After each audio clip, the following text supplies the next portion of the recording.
Kumusta mga kaibigan? Welcome back to Teleberms.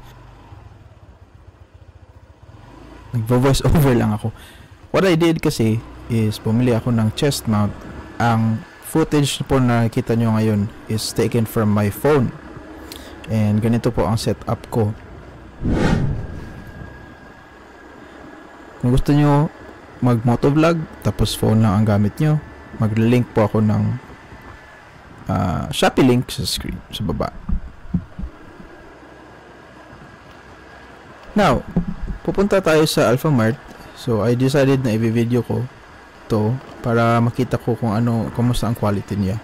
Now, may tip ako sa inyo, kung mag-motovlog kayo, it would be nice na meron kayong ultra-wide na lens. Itong gamit ko dito is ultra-wide na lens kasi kung hindi po siya naka-ultra-wide, ang makikita nyo lang po sa footage ay siguro yung phone holder ko lang or yung gitna na part ng motor. So, ganun po yung another tip. Tapos, isang tip naman, wait lang tayo. Take my... So, dito na part is... Tatawid ako. May kasabay ako na Honda Beat sa gilid.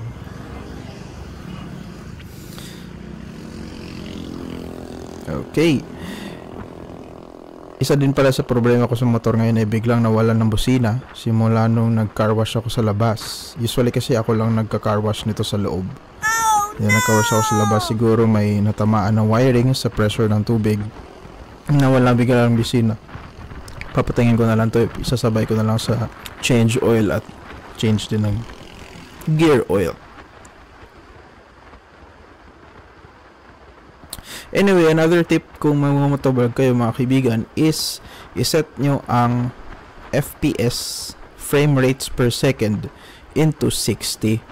That way, kung kailangan nyo pong mag-slow-mo, kasi gamit na gamit po yan, lalo na kung mahilig kayo mag-montage, or kahit hindi kayo magmo-montage, kung may part na gusto nyo pong i-slow-mo dahil gusto nyo i-highlight yun na moment, hindi po siya jittery. Kung i-slow-mo mo siya, very smooth pa rin.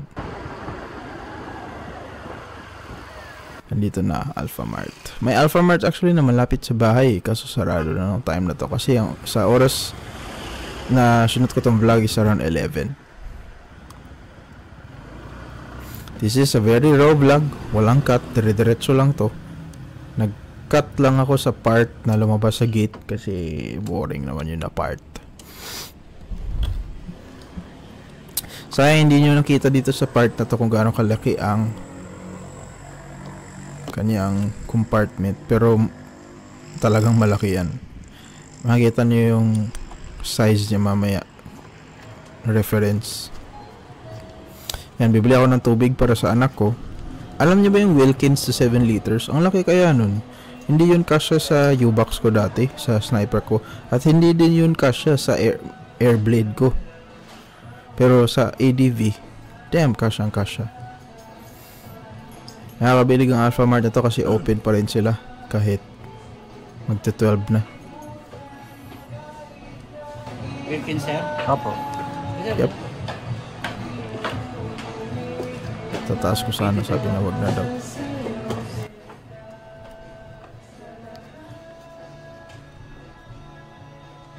Na aking ginagawa.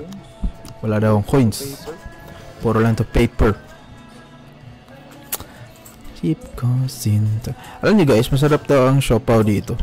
So I would recommend that you try it. Na-try ko siya, masarap. Yung asado tsaka yung bola-bola. Pero mas gusto ko yung asado. Taka mura lang. Mas mura siya sa 7-Eleven. So dyan, pinapasok ko lang yung wallet ko. Yan. We're on the way. Di ba parang naka-GoPro ka? Galing.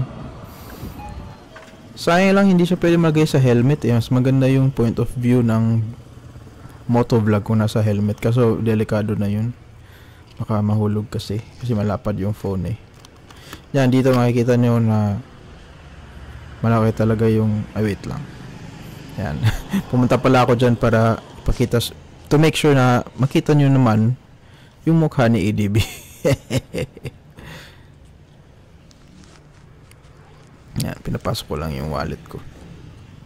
Ay, hindi pala yung susi ko pala sa bulsa. Ayan yung cellphone ko. May glimpse sa side mirror. Gaano kalaki ang compartment ng ADB 150? Yan, tignan nyo. Yung 7 liters na Wilkins, kasyang kasya dyan. Yes. Kasyang kasya. Easy. Tapos, wallet. Wallet din.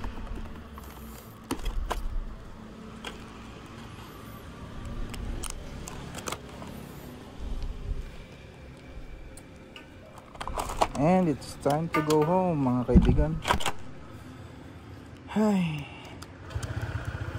It's already 11:19 ng gabi. Buti open pa to kasi yung unang Alphamart is closed na.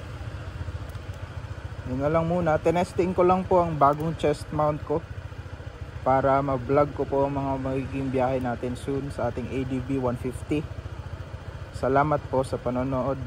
I will see you in the next video. Teddy Burms out.